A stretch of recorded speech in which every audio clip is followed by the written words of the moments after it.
Hello everyone, welcome to the knowledge of math. कर रहे थे प्रीवियस ईयर्स का क्वेश्चन प्रैक्टिस। आज भी वही रिज्यूम करेंगे, बट शुरू करने से पहले अगर आप इस चैनल में नए हो तो सब्सक्राइब ज़रूर कर देना, क्योंकि आपको इसी तरह का वीडियो इस चैनल में और मिलता ही रहेगा। और हाँ, इस चैनल का PDF आपको टेलीग्राम चैनल में मिल जाएगा, जिसका लिंक डिस्क्रिप्शन बॉक्स में गिवन है। तो जाइए डिस्क्रिप्शन बॉक्स में लिंक को क्लिक कीजिए और टेलीग्राम चैनल ज्वाइन कीजिए, क्योंकि हर एक वीडियो का या हर एक प्रैक्टिस सेट जो मैं प्रोवाइड करता हूँ उस हर टेलीग्राम चैनल में ही प्रोवाइड करता हूँ। तो चलिए आज का क्वेश्चन करते हैं स्टार्ट। फर्स्ट क्वेश्चन दिसंबर UGC नेट से 2019 का। तो क्वेश्चन है क्या, the two cities P and Q are 360 km apart from each other. A car goes from P and Q with a speed of 40 km per hour and returns to P with a speed of 60 km per hour.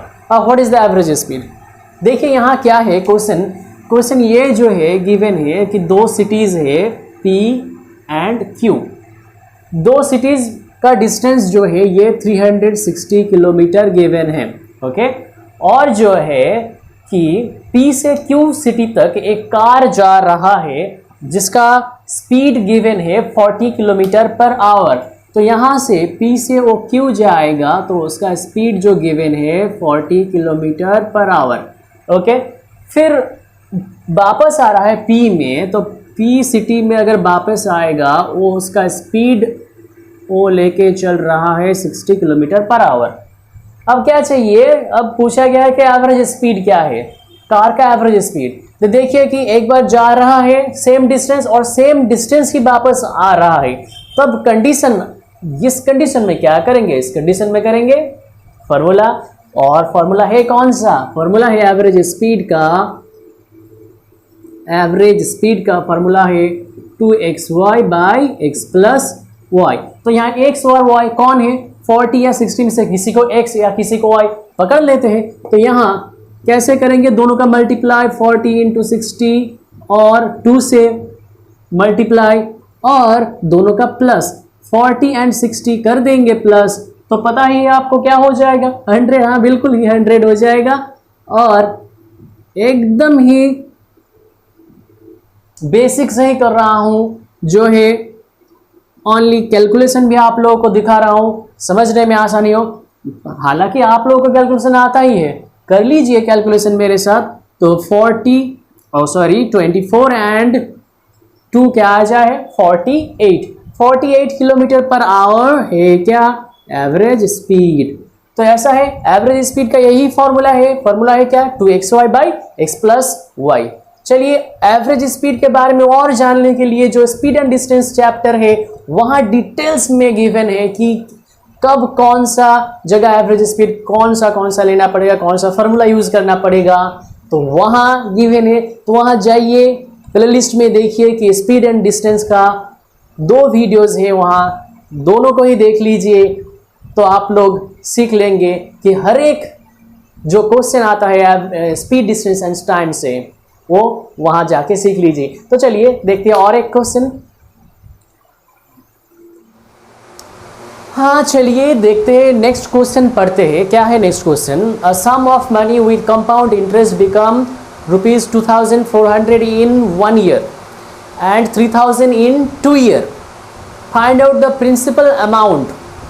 तो यहाँ जो एक invest किया गया है कुछ amount, चलिए मान लेते हैं उस अमाउंट है P, उसे अगर इन्वेस्ट किया गया तो वो 1 साल बाद अमाउंट हो जाएगा 2400, ओके। और 1 साल बाद मतलब यहाँ से 2 साल बाद गिवन है कि 2 साल बाद हो जाएगा 3000।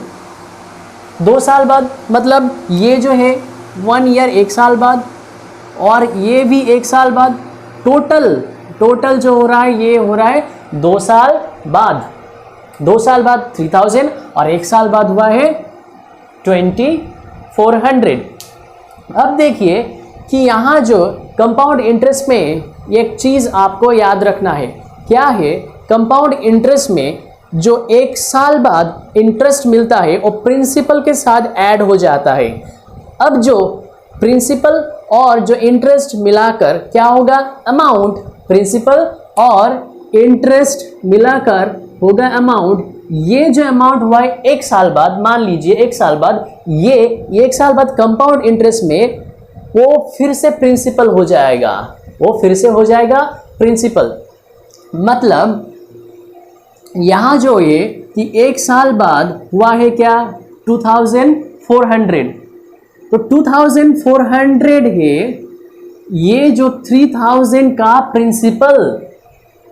अब समझ रहे हैं ना, 3000 का प्रिंसिपल और यहाँ जो 2400 का प्रिंसिपल है ये वाला, हमें ये वाला निकालना है। तो अब देखिए कि हमें एक प्रिंसिपल पता है, तो ये जो 2400 प्रिंसिपल है 1 ईयर के बाद अमाउंट कितना हो जाता है, 3000। और एक बात है कि हर एक जो प्रिंसिपल और फिर नेक्स्ट ईयर में अमाउंट हो जाता है वो एक रेशियो में इंक्रीज होता है, वो रेशियो हर एक ईयर में सेम होता है। अगर यहाँ हमें कुछ रेशियो मिलेगा, चलिए x बाय वाई कुछ रेशियो मिल गया, चल मान लेते कुछ रेशियो 4/7, तो यहाँ जो रेशियो होगा यहाँ भी सेम ही रेशियो होगा। अच्छा, तो अब देखते हैं कि रेशियो कैसे निकालेंगे। यहाँ रेशियो है क्या एक्चुअली, मतलब इन जो प्रिंसिपल से अमाउंट हो रहा है तो यहाँ रेशियो है कितना, रेशियो है जो यहाँ तो प्रिंसिपल हमें पता है, क्या है प्रिंसिपल, प्रिंसिपल है 2400। तो हमें करना है क्या, अमाउंट और प्रिंसिपल का रेशियो निकालना है, अमाउंट और प्रिंसिपल। इसीलिए अमाउंट को लेते हैं आगे और प्रिंसिपल उसके बाद। तो अब इसे करेंगे सिंप्लीफाई, चलिए 0 0 कट हो गया और फिर करेंगे फिर इससे 6 से करेंगे तो ये 5 और ये 4। तो कौन रेशियो में ये आगे बढ़ रहा है, 5/4। मतलब देखिए 5/4 रेशियो है, मींस क्या है, अगर 2400 को 5/4 से कर देंगे मल्टीप्लाई तो हमें बिल्कुल ही 3000 मिल जाएगा। देखिए कि हमें 3000 मिल गया है ना। तो अब देखिए हमें चाहिए क्या, हमें तो चाहिए ये P चाहिए। तो हमें अगर P चाहिए और यहाँ रेशियो 5/4 है तो यहाँ भी रेशियो 5/4 होगा, बिल्कुल ही होगा, क्योंकि हर एक ईयर में सेम रेशियो में ही इंक्रीज होता है। हाँ बिल्कुल ही। तो यहाँ देखिए कि ये 5/4 अगर रेशियो है और अमाउंट है 2400, तो प्रिंसिपल क्या होगा, तो फिर कर देंगे क्या, यहाँ उल्टा मल्टीप्लाई कर देंगे। देखिए यहाँ की प्रिंसिपल से करेंगे रेशियो को मल्टीप्लाई 5/4 तो मिल जाएगा हमें क्या, अमाउंट। तो अगर प्रिंसिपल चाहिए तो जो अमाउंट है उसका रेशियो का रेसिप्रोकल मीन्स अगर ये 5/4 है तो इसका रेसिप्रोकल हो जाएगा 4/5। तो इसका रेसिप्रोकल से कर देंगे मल्टीप्लाई, तो जो मिलेगा वही होगा आंसर। तो यहाँ जो मिल रहा है ये है 480।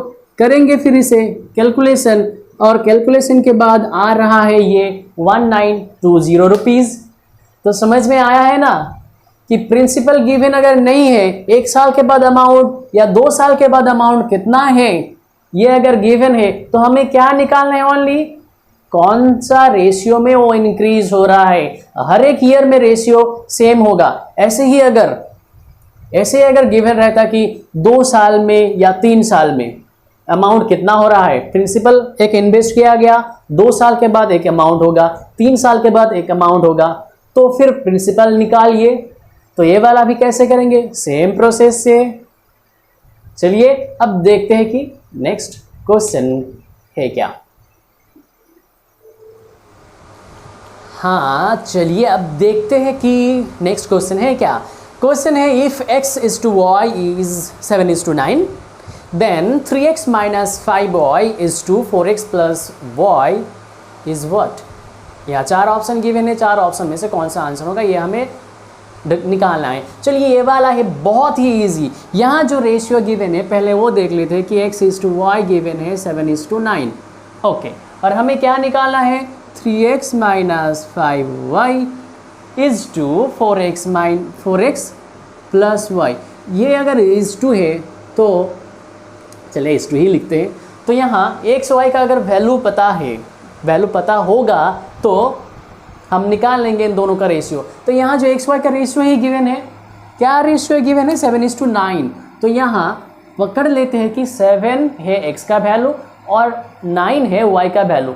अब सोचेंगे सर हमने तो क्लास में मतलब लोअर क्लास में 9th या 10th में इसे पकड़ लिया था क्या 7k या 9k। चलिए अगर k भी पकड़ लूँ तो कुछ बात नहीं है, सेम ही आंसर आएगा। बट अगर k पकड़ूंगा तो ज़्यादा हमें लिखना पड़ेगा। क्यों लिखूँ ज़्यादा? क्योंकि लास्ट में k तो कैंसिल ही हो जाएगा दोनों साइड से, इसीलिए k को नहीं लूँगा, ओनली लूँगा क्या 7 या फिर 9। 7 है x का वैल्यू और 9 है y का वैल्यू। तो बैठा दीजिए कि x का वैल्यू है 7 तो 7, चलिए बैठा रहा हूँ एकदम ही बिना स्टेप जंप किए हुए। समझिए आप, अगर समझ लेंगे तो आपको पता है ना, ये सब लाइन नहीं लिखना है आपको नहीं लिखना है, आपको समझाने के लिए ओनली ये सब लिख रहा हूँ। तो ये हो गया क्या 21 माइनस 45 और ये हो गया 28 प्लस 9। 45 से 21 को कर देंगे माइनस तो हो जाएगा -24 और ये वाला क्या करेंगे इसको ऐड तो ये हो जा रहा है 37। तो आंसर हो रहा है -24:37। हाँ बिल्कुल। और कौन सा ऑप्शन है? Option A is the correct answer. बस यहाँ x और y का वैल्यू बैठा दिया, आंसर हमें मिल गया। चलिए समझ में आ रहा है ना, बहुत ही इजी ये वाला क्वेश्चन था। चलिए और एक नेक्स्ट क्वेश्चन देखता हूँ। नेक्स्ट क्वेश्चन क्या है?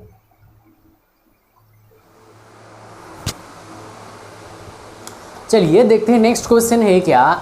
If 3% of a plus b equals to 7% of a minus b and 5% of a minus b equals to 4% of ab, then what percentage is b of a? तो यहाँ जो given है दो condition के बाद यहाँ पूछा गया है बी ए का कितना परसेंटेज होगा। तो लास्ट में हमें क्या निकालना है, बी ए का कितना परसेंटेज, मतलब b बाई ए। और b बाई ए को करेंगे परसेंटेज तो करेंगे 100 से मल्टीप्लाई।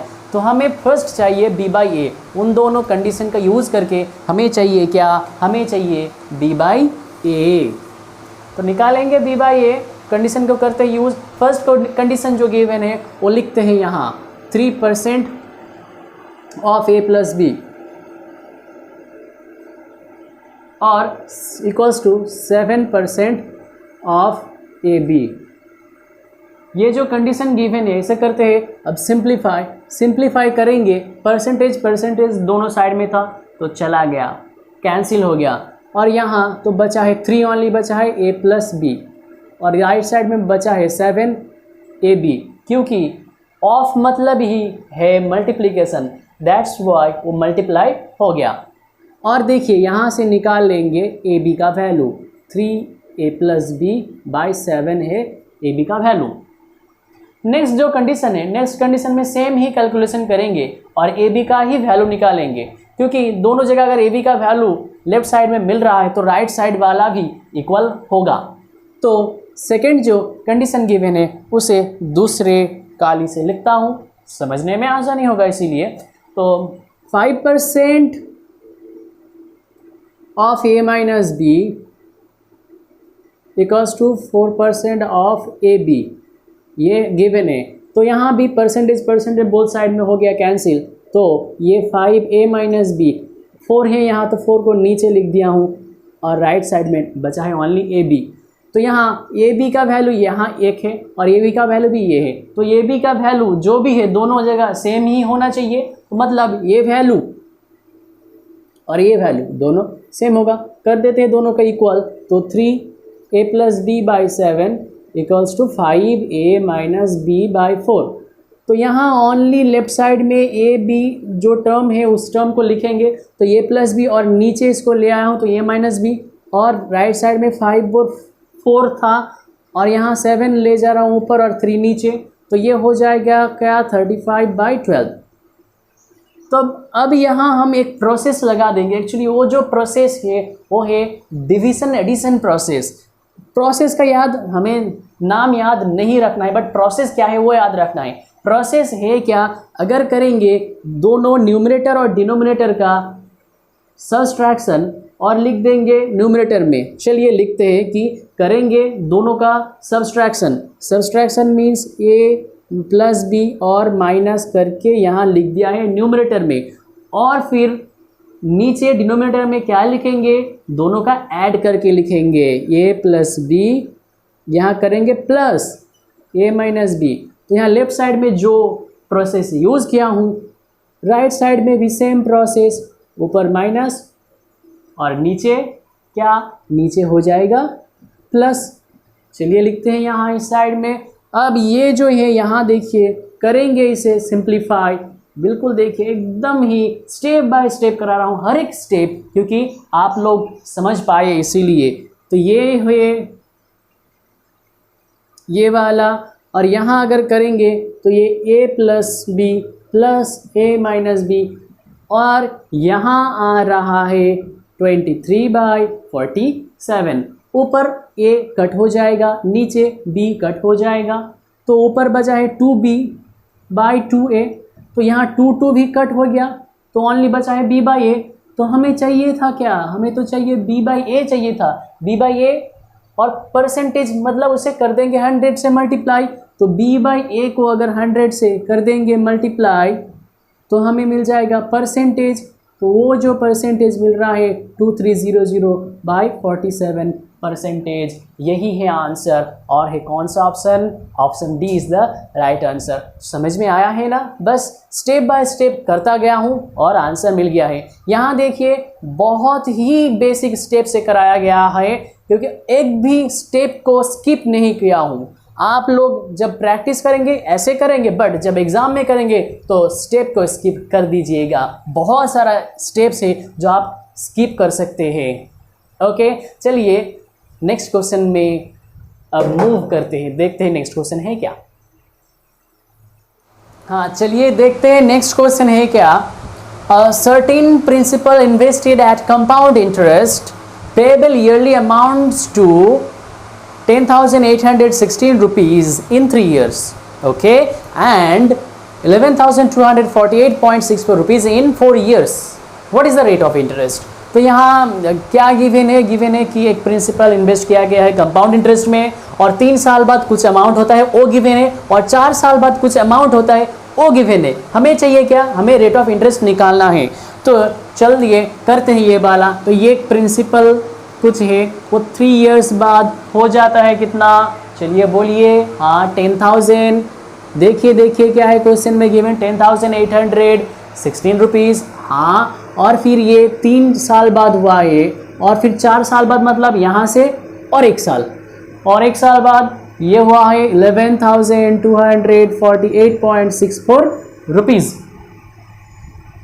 ओके, तो अब जो है हमें पता है कि जो ये पिछले वाला होगा, यहाँ जो है 1 साल बाद हुआ है इंटरेस्ट, मतलब यहाँ से 1 साल बाद, तो ये वाला हो जाएगा प्रिंसिपल और ये वाला हो जाएगा अमाउंट।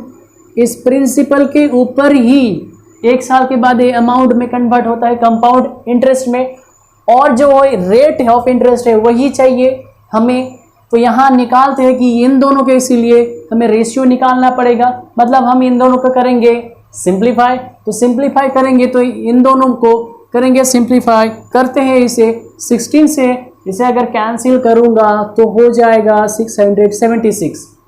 इसे अगर 16 से कैंसिल करूँ तो हो जाएगा 703.04। फिर करेंगे इसे 13 से कैंसिल, तो 13 से करेंगे तो 13 5 65, यहाँ 2 बचा 26 मीन्स 52। फिर इसे 13 से करेंगे कैंसिल, तो 13 से करेंगे तो फिर ये 65 तो 5 बचा और 3 53, तो 13 4 हो गया है ये। अब बचा है क्या 104, मतलब 1 और 0 लिया हूं तो एक एक्स्ट्रा 0 आ जाएगा, 104 दैट इज 8। फिर करेंगे 13 से कैलकुलेशन, तो ये कट के हो गया 4। अब ये हो जाएगा क्या, ये 4 पॉइंट। अब क्या आ रहा है, अब यहाँ 2 बचा तो यहाँ 0, तो 1 ले लूंगा, तो बचा है क्या 20 से 13 ले रहा हो तो 7 बचा है, 7 और 8 78, तो 13 6 78। अब करेंगे इसे 4 से डिवाइड, 4 1 4, यहाँ 4 1 4 यार 0 4। अब नहीं करेंगे कुछ कैलकुलेशन, तो ये वाला जो एकदम सिंप्लीफाई किया हूँ, सिंप्लीफाई करने से हो जाता है सभी इजी, बट ये जो सिंप्लीफाई ही आपको बस यही कर लेना है। अगर ये कर लेंगे तो ये जो है अभी ये प्रिंसिपल और ये अमाउंट, तो इंटरेस्ट कितना होगा, दोनों को कर देंगे माइनस, दोनों को अगर माइनस करेंगे तो इंटरेस्ट मिल रहा है 0.4 रुपीज, 0.04 रुपीज। ओके, ये मिल रहा है इंटरेस्ट। ये इंटरेस्ट कितने रुपीज के ऊपर मिल रहा है, 1 रुपीज के ऊपर, क्योंकि अमाउंट है 1 रुपीज। हमें अगर रेट ऑफ इंटरेस्ट चाहिए तो कितने रुपीज के ऊपर इंटरेस्ट चाहिए, 100 रुपीज के ऊपर। हाँ बिल्कुल, अगर 1 रुपीज में इंटरेस्ट इतना है तो 100 रुपीज में इंटरेस्ट कितना होगा, तो इसे कर देंगे 100 से मल्टीप्लाई। अगर 100 से मल्टीप्लाई कर देंगे तो ये हो गया 4%, तो ये है 4% है आंसर। तो समझ में आया है ना, बस क्या किया, बस सिंप्लीफाई कर दिया। सिंप्लीफाई करने के बाद जो है क्या मिल रहा है कि अमाउंट और प्रिंसिपल दोनों को माइनस करेंगे तो इंटरेस्ट मिलेगा। इंटरेस्ट रेट हमें चाहिए, इंटरेस्ट रेट कितने ऊपर के ऊपर होता है, 100 रुपीज के ऊपर होता है, और यहाँ कितने रुपीज के ऊपर दिया हुआ है, 1 रुपीज के ऊपर। तो 1 को कर देंगे अगर 100 से मल्टीप्लाई तो हमें 100 रुपीज मिल जाएगा, इसीलिए इंटरेस्ट को भी 100 से मल्टीप्लाई कर दिया तो मिल गया है हमें इंटरेस्ट रेट। समझ में आया? तो चलिए, बिल्कुल अगर आपको समझ में आ रहा है तो लाइक तो जरूर बनता है इसके लिए, और कमेंट भी जरूर कर दीजिएगा। हाँ बिल्कुल, सब्सक्राइब तो जरूर करना। चलिए अब नेक्स्ट क्वेश्चन देखते हैं, क्या है नेक्स्ट क्वेश्चन। ओह चलिए, बस आज के लिए इतना ही करते हैं, नेक्स्ट क्लास में और भी करेंगे, बट नेक्स्ट क्लास में न्यू एक टॉपिक स्टार्ट करते हैं। चलिए नेक्स्ट क्लास में स्टार्ट करेंगे मैथमेटिकल रीजनिंग। तो मिलते हैं नेक्स्ट क्लास में विथ मैथमेटिकल रीजनिंग से। और हाँ, be prepared for the mathematical reasoning, बहुत ही मज़ा आएगा रीजनिंग करने में। बस मैथमेटिकल एप्टीट्यूड का क्लास अभी यहाँ ख़त्म करते हैं, बट बाद में और भी कुछ रिकॉर्ड वीडियोस ले आऊँगा क्वेश्चंस के प्रैक्टिस से भी, क्योंकि अभी 2019 तक ही हुआ है, अभी और भी बाकी है ईयर्स का क्वेश्चन, वो भी लाऊंगा आपके लिए। डोंट वरी, मैं सब ही करा दूंगा। और कुछ 1 और 2 चैप्टर बाकी है जो कुछ करना है, मतलब उतना इम्पोर्टेंट नहीं है, कर लेंगे तो भलाई है। तो चलिए नेक्स्ट क्लास में मिलते हैं, बिल्कुल ही नेक्स्ट क्लास में मिलना मत भूलना, क्योंकि कराएंगे इंटरेस्टिंग टॉपिक मैथमेटिकल रीजनिंग। चलिए मिलते हैं नेक्स्ट क्लास में।